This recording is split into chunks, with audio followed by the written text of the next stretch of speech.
আসসালামু আলাইকুম। অনেকদিন হয়ে গেল আমি কোনো ভিডিও দিতে পারছি না। আমার ছাগলগুলো কেমন আছে সেইগুলো আপনাদের সাথে শেয়ার করতে পারছি না।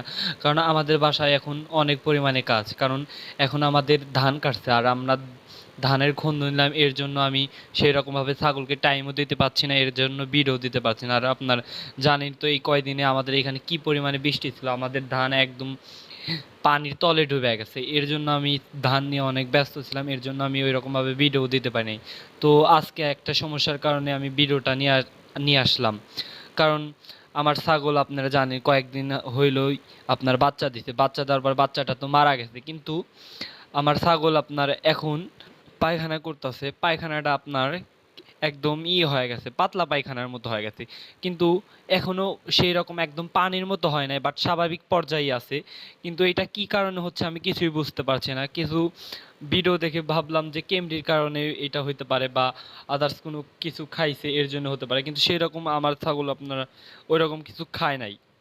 কিন্তু আমি এখন কিমরির ডোজ যে দিব, ডোজটা দিতেও ভয় পাচ্ছি। কারণ আমার ছাগল আপনার মাত্রই তো বাচ্চা দিচ্ছে, আর এর জন্য আমার ছাগলের শরীর আছে অনেক দুর্বল।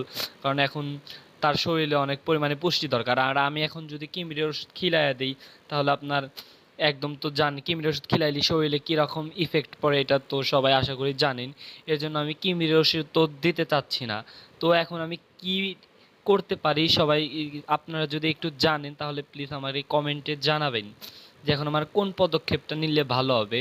আর সবাই একটু দোয়া করবেন আমার ছাগলটি যেন তাড়াতাড়ি সুস্থ হয়ে থাকে এবং ভালো থাকে। আরেকটি সমস্যা হয়েছে, সেই বিষয়টা আপনাদের সাথে পরে আলোচনা